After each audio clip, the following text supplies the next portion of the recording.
Hello les potos, bienvenue chez Benji McFly. J'ai en ma possession le collector de The Last of Us Part 2 remasterisé pour la PS5. J'ai trouvé un petit moyen d'inclure un peu du jeu vidéo sur ma chaîne. Pourquoi? Bah à l'intérieur en fait il y a des cartes à collectionner. Vous le savez, hein, je kiffe le jeu vidéo, donc si j'ai une petite occasion d'en glisser un petit peu sur ma chaîne, j'en profite.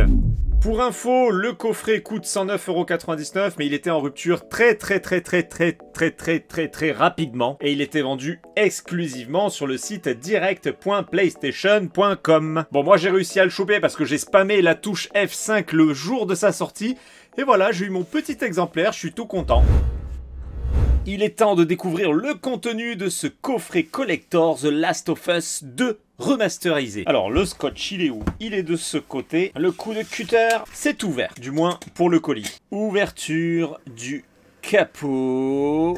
Oh là là, on découvre direct le coffret, il est monstrueux, il est énorme. Alors je mets ma main, voilà, bon vous connaissez pas la taille de ma main, mais vous vous doutez un petit peu. Allez, je mets une carte Dragon Ball Super Card Game, voilà, ça vous donne une petite idée de la taille du coffret. Allez, je le libère et je le pose sur le bureau. Il est balèze, je m'attendais pas à ce genre de format, très bien, belle surprise, belle première surprise. The Last of Us Part 2 Remastered, bon vous l'aurez compris, Naughty Dog, hein, bien évidemment, le studio légendaire, déconseillé au moins de 18 ans. Sur la tranche, nous avons toujours le titre PS5, WLF édition et l'arrière de ce coffret. C'est en plusieurs langues, donc ce qui nous intéresse, c'est ce qui est ici. Jeu complet The Last of Us Part 2 Remaster. Heureusement qu'il y a le jeu complet. Objet physique, 47 cartes Society of Champions à collectionner au total, dont 8 cartes holographiques en édition limité. Écusson front de libération de Washington, set de 4 pins et coffret Steelbook. Pour info, le jeu vidéo est fabriqué en Autriche, 2 étoiles, c'est fabriqué en Chine pour les pins, pour l'écusson et pour les cartes. Et le coffret Steelbook vient des États-Unis, donc c'est vraiment un coffret qui vient de partout dans le monde. On a le scellé sur le haut de ce coffret. Il est temps de le découper. Allez les potos, c'est ouvert. Alors pour information, je n'ai pas encore fait le numéro 2 de The Last of Us. Il est sorti à la fin de vie de la PS4 et j'étais sûr qu'ils allaient faire une version remasterisée sur PS5. Donc j'ai pris mon mal en patience et j'ai attendu cette fameuse édition et elle est enfin arrivée. Allez, j'ai réussi à choper le coffret qui est à l'intérieur. Donc c'est une boîte dans une boîte. Alors, est-ce qu'on a des choses écrites? C'est sobre, c'est simple. The Last of Us Part 2 Remastered. Sur la tranche, il n'y a rien. Sur le dessus, sur les côtés, il n'y a rien. C'est noir. C'est un coffret qui s'ouvre comme un livre. Alors je le mets un petit peu sur la droite pour pouvoir l'ouvrir et l'avoir en entier sur l'écran. Franchement, c'est simple, mais c'est beau. J'aime bien. Ça fait le taf. Bon, ça, on s'en fout un petit peu, mais c'est pour... c'est un anti-humidité, hein, voilà. Donc, c'est quand même important pour la bonne durée de vie de ce coffret. On commence avec le Steelbook. Le voici, donc avec la ville en ruine. C'est pas mal du tout. Il est très joli. Bon, alors, n'ayant pas fait le 2, je pense qu'il y a certaines choses qui ne me sautent pas aux yeux, hein, par rapport à ceux qui l'ont fait. Ça me fait presque chier d'ouvrir le plastique. Je sais pas si je le laisse en scellé ou si je le... Bon, allez, c'est pour la vidéo. Je vais retirer le plastique. C'est bien pour vous, hein. J'espère qu'il y a quelque chose à voir à l'intérieur. Allez, je défais le plastique et on va découvrir l'intérieur de ce Steelbook. Ah bah, il y a le jeu, je suis bête. Forcément. J'aurais été... J'en oubliais que c'était un jeu vidéo. Ouais, bah, donc j'avais pas le choix, il fallait l'ouvrir. Mais je suis vraiment trop bête. Donc le CD du jeu vidéo, à l'arrière, bon bah c'est sobre, hein, rien de particulier. Quelques petits papiers ici qui ne servent strictement à rien. Et derrière, bon c'est très sobre à l'intérieur. Allez, je remets les papiers et je remets le CD à sa place. Voilà pour le Steelbook. On a l'écusson, alors ok, donc il est collé, je vais pas le décoller, je vais le laisser comme ça, il est très joli avec ce petit loup enragé. Le lot de 4 pins, franchement ils sont super classe. Ah, le papier est collé. Alors attendez, je vais baisser la caméra pour mieux vous les montrer. Je peux même soulever le coffret, hein. Je suis prêt à tout. Voilà, on a un petit crâne avec un serpent. On a un marteau qui sert à fracasser des crânes. Une petite cassette audio pour se faire du bien à l'esprit. Et un logo que je ne connais pas encore. Je pense qu'il apparaît dans le jeu. Voilà. Donc maintenant, ce qui m'intéresse, c'est ce qui est ici. C'est la collection de cartes. 47 cartes par boîte. Society of Champions Collectible Character Cards. Bon voilà, 47 cartes à collectionner. Donc je pense pas que ce soit du hasard. On aura tous les mêmes cartes. L'avant, l'arrière.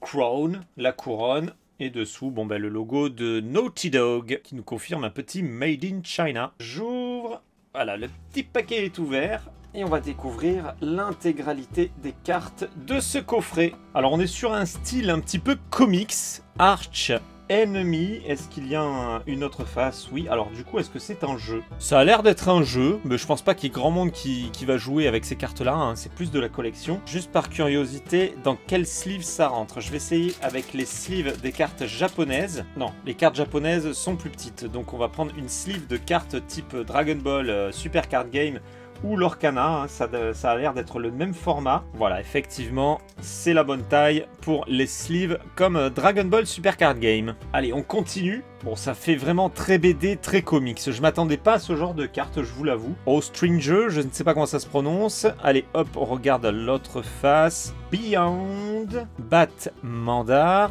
Bizarre et Bras. Ok. Mais je ne sais pas si ces personnages... Enfin, d'où sortent ces personnages, en fait.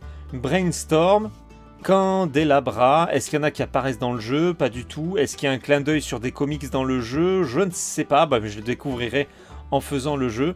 CBB 73, Chess Master, le maître de l'échiquier, Das Wort, je sais pas, Dr Daniela Star, Dr Stem, Doppelganger, Esquire, je pense plutôt, Flow, elle a le Flow, The EMP, The Kin Twins, Kazakh Bright, Kimi Mela. Alors voilà, donc je vous disais que je m'attendais pas à ça, je m'attendais vraiment à des personnages du jeu vidéo. Alors c'est peut-être le cas, hein, mais voilà, je le saurai quand j'aurai fait le jeu.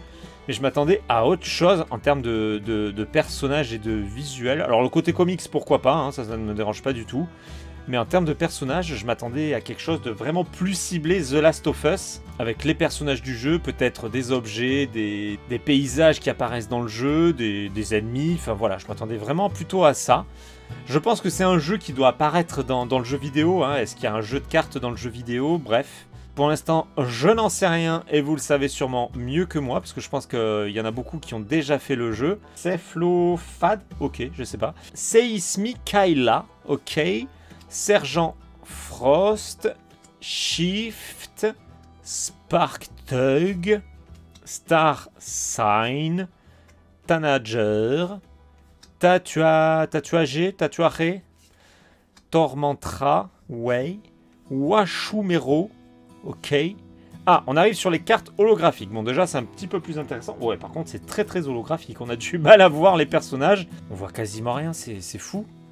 Ah, c'est très très léger, c'est quoi cet effet? Alors ouais, si on incline bien, ok. En fait, ça c'est un effet qui est beau quand il y a un pelliculage supplémentaire par-dessus, où on rajoute la photo, enfin, ou au moins la silhouette du personnage. Là, tout est sur le même effet. C'est pas ouf, c'est pas dinguissime, hein. Petite déception quand même. Tesseral... Je n'arrive même pas à lire. Tesseracter. Alors voilà, quand on prend bien la lumière, ok, on voit bien l'effet holographique laser arc-en-ciel, ok, mais c'est trop ledge, il fallait faire un second pelliculage, voilà, une seconde couche avec le personnage au premier plan et ce bel effet laser au second plan. C'est un petit peu dommage. Mortem, ouais, Mortem. Qu'est-ce qu'on a? Big Blue, bon bah une baleine, ok. Qu'est-ce que c'est? Qu'est-ce que c'est? C'est un monstre. Sora. Ok, on a un petit peu du mal à voir. Ok. Et le dernier, a priori, The Starfire Kids. Bon, on va pas se mentir. Je suis quand même un petit peu déçu des cartes. Je m'attendais vraiment pas à ça. Je m'attendais vraiment à des personnages de The Last of Us. Mais que nenni. Ils n'y sont pas. Et puis les cartes holographiques, je me suis dit, on va avoir du lourd. On voit rien. On voit que dalle. La caméra a un petit peu de mal, je vois, là, quand je bouge la carte, parce que c'est tellement brillant. En fait, c'est un miroir, le machin. On voit pas assez les silhouettes, c'est dommage. Pour moi, il manque un pelliculage, hein, comme j'ai dit. Il fallait qu'il se soit en plusieurs couches pour qu'on ait quand même des petites subtilités sur ces effets. Bon, c'est pas le cas. Le coffret en lui-même est sympa, voilà, il est bien. Bon, par contre, 110 balles. Un peu cher pour ce que c'est, on va se l'avouer. Parce qu'attendez, on va retourner sur le site. 110 €, ça c'est le coffret. Le jeu de base... On l'a à 49,99 €, donc 50 €. C'est quoi qui justifie les 60 €? Certainement pas les 4 pins, le petit badge et les cartes. Jamais de la vie ça vaut 60 €. Bon, il y a le steelbook, ok. Allez, il aurait été à 89 €. Ok, pourquoi pas. En tout cas, je vous invite à ne pas céder à acheter le coffret plus cher que ce qu'il ne vaut sur eBay et compagnie, parce que franchement, déjà qu'à 110 €, je trouve que ça ne les vaut pas. Alors, plus cher que ça me ferait mal. Bon, à moins que vous soyez vraiment collectionneur de jeux vidéo, que vous allez garder scellé dans l'étagère, bon, pourquoi pas. Mais voilà, quand même, déception. J'espérais vous montrer un truc un petit peu plus sympa pour ce hors-série jeux vidéo sur ma chaîne. Bon, bah, c'était pas le cas. Bon, à moins que ça vous ait plu, voilà, c'est peut-être le cas. Je vous ai dit, j'ai pas fait le jeu. Peut-être qu'il y a des gros clins d'œil par rapport aux jeux vidéo. Et je passe à côté parce que j'ai pas encore fait le jeu. Mais en tout cas, comme ça, en l'état, c'est quand même très léger. Vous me direz ce que vous en pensez dans l'espace des commentaires, comme d'habitude. On en discute juste en dessous de la vidéo. Allez les amis, n'hésitez pas à me rejoindre sur les réseaux sociaux, Facebook, Twitter, Instagram, TikTok. Les liens sont dans la description. Et moi je vous dis à très bientôt pour une prochaine vidéo. Ciao les amis.